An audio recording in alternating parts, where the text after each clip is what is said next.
Hello, hello, hello. Okay, so today we're gonna finish we have 2 more days. God has called you.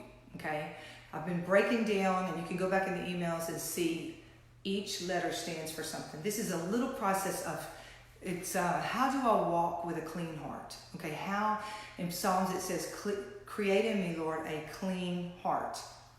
And once you do a lot of that inner work, and you've kind of dredged everything up and you've dealt with the issues that have been holding you back, then there's a little process that I'm sharing here that the Lord has shown me that is kind of just a daily check, a constant, okay, I might need to confess my sin, that's for C. Or I might need to confess where I'm going because I don't feel like it today, so I need to confess what it is that the Lord is leading me to. Or maybe, so the second letter is A. A is for acknowledging, which is taking responsibility. And then not only acknowledging, because you can acknowledge it all day long, but the change happens when you decide to do the work of repenting or changing your behavior or your mindset. And then L is for let it go. And you cannot let it go until you have forgiven. So you might have some forgiveness work, but you can just let it go. If you're in a good place and you're just starting to hold on to that resentment, you can let it go. You can choose to let it go. And that's what sets you free. It's not holding on to it, just let it go. And I talked about that yesterday. And today is L for walking in love. Now the reason it's in that order is you cannot walk in love if you have a bitter, holding on to resentment, unforgiveness, casting blame on other people, victim. If you're walking in that, you cannot walk in love. You have to have done that work to release and forgive and let it go so that your heart is clean. We're not ever 100%. We're all going through a sanctification until Jesus returns. But the parts that he does a work in, it says in Ecclesiastes that when he does a work, nothing can be added and nothing can be taken away.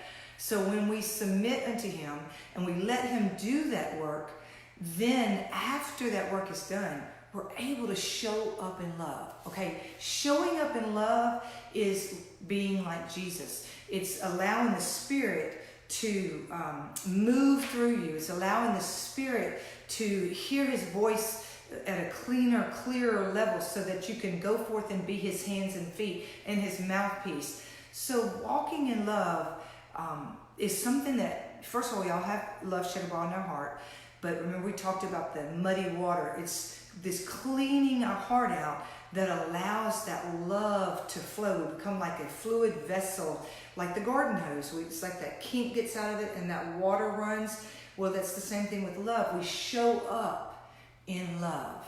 And we're able to love on people. We're able to have a joyful heart and attitude. We just have a more loving spirit because all that debris, all that nasty is not clogging our heart.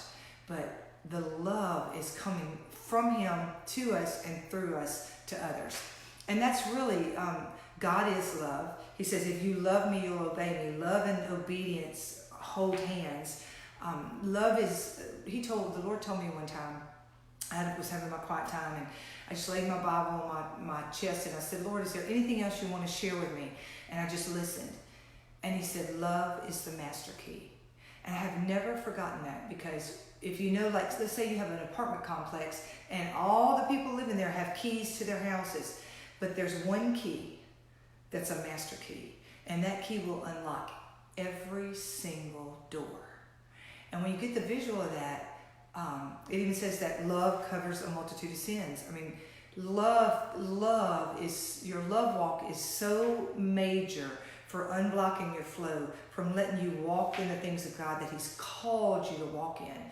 But so often if there's some resistance or some reason you're not moving forward, if you're not walking in love, it's because it's just, go back and say, do I need to confess?